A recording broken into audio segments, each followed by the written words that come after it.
That will be something that Ukraine will obviously have to agree with, and that will have to be worked through as part of that second phase. But we can't get to the second phase till we get through the first phase. We think it's very difficult to negotiate lasting peace and security in the midst of a all-out war. And so we have to try to lower that so that it makes it possible to move to phase 2 of this. Mr. Secretary, the statement that you issued a little while ago also notes that the G7 discussed ways to impose costs on Russia should that become necessary, to include caps on oil prices, additional support for Ukraine using seized sovereign Russian assets. Was there, but it said it discussed them, you didn't agree on them. Is there any agreement within the G7 on these particular measures, just what they should be in what order and what might trigger them, and why did you discuss them if you're so cautiously optimistic? Well, first of all, they were raised because the Europeans have their own set of sanctions and new ones they would like to impose. And certainly the United States is not a member of the EU. We don't have a vote at the EU. And so whatever they determine and decide to do, we can't control it. They ask us for our input, we'll give it to them, but that's not what's happening right now. So yes, it was discussed.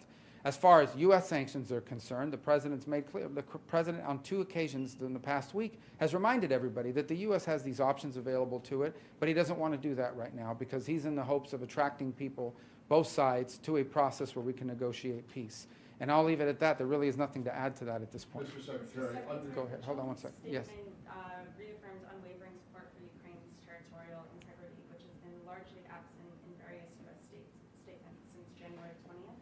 What led you to subscribe to this time? But that's not a change in public policy. The United States has never said that Russia, I've never heard President Trump say that Russia has a right to take all of Ukraine and do whatever they want there. So that's not inconsistent with that statement. That is separate from the issue we face today.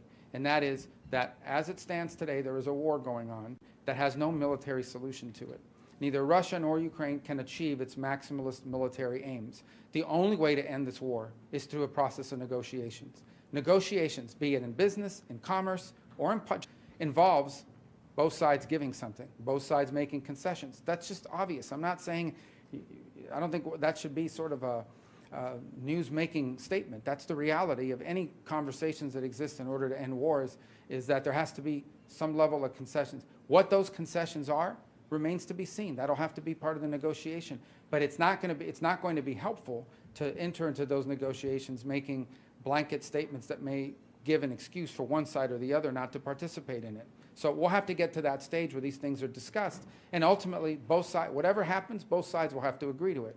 And that's true of any negotiation when you're trying to end a war. Mr. Secretary, understanding your point about this not being a reality show or personalities, Ukraine or anything else for that matter, your boss has, shall we say, a rather strong personality. And I'm wondering, in light of that and his repeated comments about Canada becoming, or should be, the 51st state, the whole tariff situation, which intensified as we were on our way here after the big announcement in Jeddah. Did that complicate your discussions at all? Was it? Never came up once. In our I mean, obviously with the foreign minister of Canada it has, but it was not a topic, it was not on our agenda. I told you that would not be discussed. Tariffs were. Yeah. So let me explain on the tariffs. This is important for everybody to understand. This keeps being characterized as a hostile move against our allies. These are global tariffs on steel, on aluminum, on autos, on semiconductors eventually. The President stated this, and then a global, in April, the intention to put tariffs, assuming that the study comes back and so forth. But what they've discussed is a global reciprocal tariff. Understand what that means. That means basically whatever some country charges us, that's what we're going to charge them. The goal the President has made very clear is he wants to reset the baseline of international trade, which he believes, and I agree, is unfair to the United States. This is not meant as a hostile move against Japan or Germany or anybody else. This is not about, this is about balancing and fairness in trade. So he wants to reset the baseline, and once that baseline is reset, then you can enter into bilateral negotiations with individual countries about changes that can be made to our trade, our bilateral trade, so that it's fair for both sides. That's his goal. In his first administration, the President did tariffs as well. What he was disturbed by in hindsight is the fact that they included a bunch of exemptions that basically made them meaningless. And so what he wants to get back to is basically fairness in trade. It's as simple as that. Okay. We want to charge other countries what they charge us. And then ultimately, Once the baseline is reset, and then in addition to that, there are industries that are critical to the United States and to our domestic security and our future. And he's identified them: steel, aluminum, semiconductors, automobiles. These are things that we believe are in our interest to have a domestic capacity, and we have to protect these industries from what we feel is subsidization and unfair competition from abroad. This is not meant to be hostile towards anybody. It is meant to be friendly and supportive of our of our national interest as a country. Once the baseline of trade is reset in a way that's fair and equitable, then we can engage in the process of bilateral negotiations with individual countries, including our allies, to set up a more sustainable and fair long-term trade arrangement between our respective countries. So, Mr. Secretary, the President and your meeting with Foreign Minister Joby, do you understand why the Canadians are taking such umbrage at these comments coming from the President? Is that something? The Canadian government has made their position, how they feel about it, clear. The President has made his argument as to why he thinks Canada would be better off joining the United States for economic purposes. There's a disagreement between the President's position and the position of the Canadian government. I don't think that's a mystery coming in, and it wasn't a topic of conversation, because that's not what the summit was about. Mr. Secretary, you said that the tariff policy was not hostile. However, President Trump yesterday, in his social media post, said that the EU previously had been hostile and abusive towards the United States. How do you square that? And secondly, is he serious when he's talking about the 51st state being Canada? Well, I've already answered the question about Canada. No, and is he serious? Do you take him seriously? We're not discussing that here today, because that's not what the purpose of this meeting was about. As far as the question that you're asking me about hostility, yeah, you look at the EU. Okay, the EU has a GDP basically comparable to that of the United States. The composition of their economy is similar to ours. These are not developing countries, these are developed countries. And yet they have a significant trade surplus with the United States, even though our economies are pretty much the same. These are not low-wage countries. That's a problem. All the President is saying is, we need to equalize treatment. Whatever they do to us, we need to do to them, in addition to pointing to certain sectors that we have to protect. Who can argue against the idea that if some country charges us X to export our products, we should charge them the same? I get it. If you're a country or the EU that's benefiting from the status quo, you feel it is hostile to change the status quo because it's to your benefit.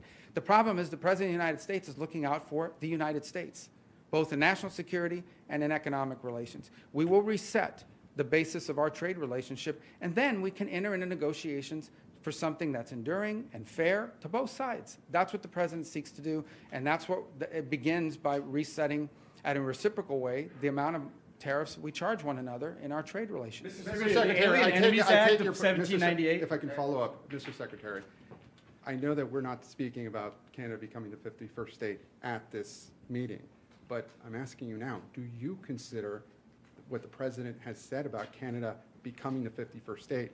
Is he serious? You know, I'll tell you how that came about, okay? He's in a meeting with Trudeau, and Trudeau basically says that if the U.S. imposes tariffs on Canada, Canada couldn't survive as a nation state, at which point the President said, well, then you should become a state.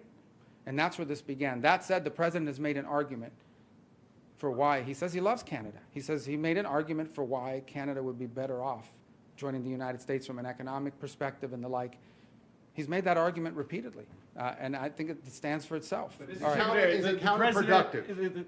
The Trump administration is expected to invoke the Alien Enemies Act of 1798. I have to dust that off. A lot of people not familiar with it. Can you help us understand how the Trump administration plans to use these powers? Well, those are that's a question for DHS. It's not a question for us. What I can tell you is, from our perspective, unrelated to that, is that we will continue to look for people that we would never have allowed into this country on student visas had we known they were going to do what they've done. But now that they've done it, we're going to get rid of them. And we are continuing to look for that. And so in the days to come, you should expect more visas will be revoked as we identify people that we should never have allowed in because they lied to us. When they said they were coming here to be students, they didn't say they were coming here to occupy university buildings and vandalize them and tear them apart and have campuses hostage. If they had told us that, we would never have given them a student visa. Now that they've done it, we will revoke those visas. And as the days go on, every time we have a chance to revoke them, we will, because it's not in the national interest of the United States for them to be here. Let's wrap up, guys, so we can get on.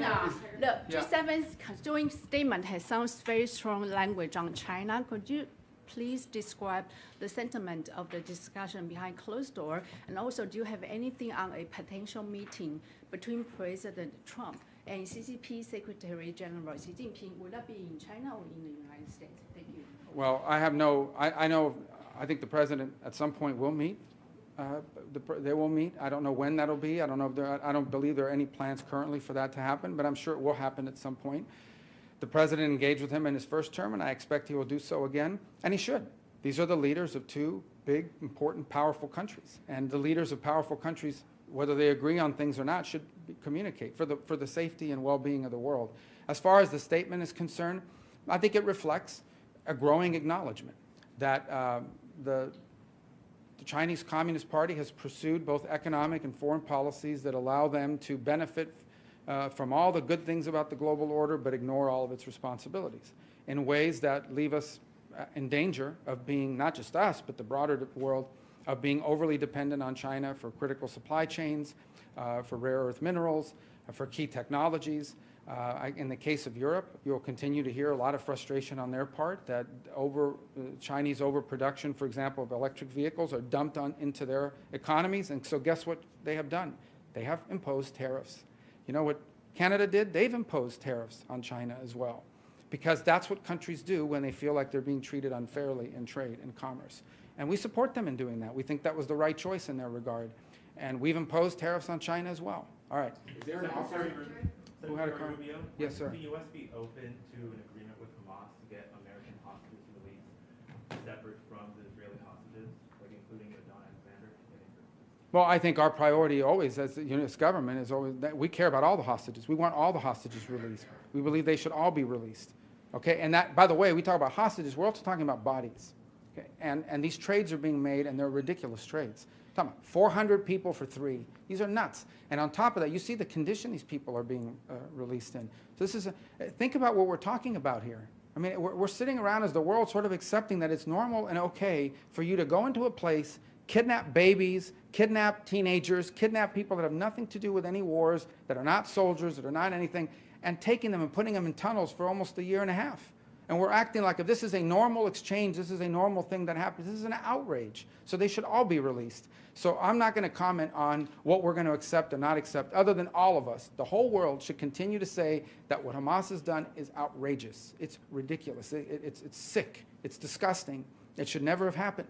And we shouldn't accept it as normal, as a normal negotiation. We're just dealing with some savages. That's it. These are bad people, terrible people. And we need to treat them as such. But that said, we want all the hostages out. Is there an off-ramp for this trade war? Mr. Secretary, there was a report that was required of the State Department as one of the first executive orders asking for countries to be identified that had insufficient vetting.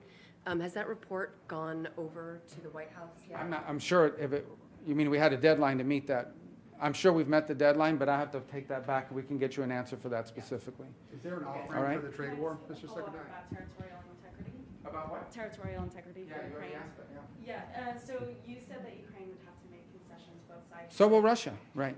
What is your description of territorial integrity when it comes to Ukraine? Is it pre- Guys, again, that's what we're going to have. Let's please. I get it, but let me just put it to you this way. There's 2 processes here. Process number 1 is how can we get shooting to stop? Because we think it's very difficult to negotiate peace while there's still shooting going on and attacks. What can we do to get that to stop to the extent possible? How can we get as much hostility as possible to stop so we can get to phase 2 of this process, which is negotiating these things that you're asking me about?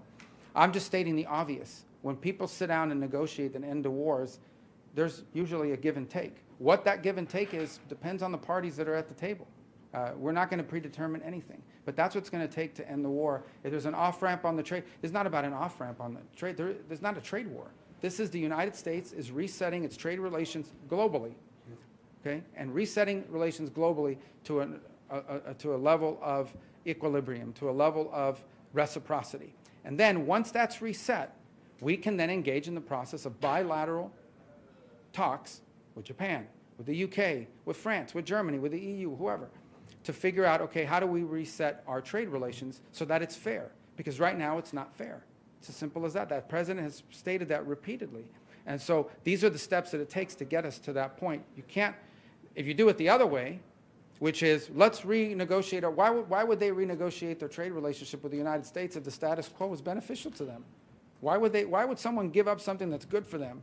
You have to make it fair, and then you can negotiate out, how do we get to a place that's mutually beneficial? Because the current piece of it is just not sustainable. All right? How's your relationship with Elon Musk? Thank you, guys. Thank you. Thank you.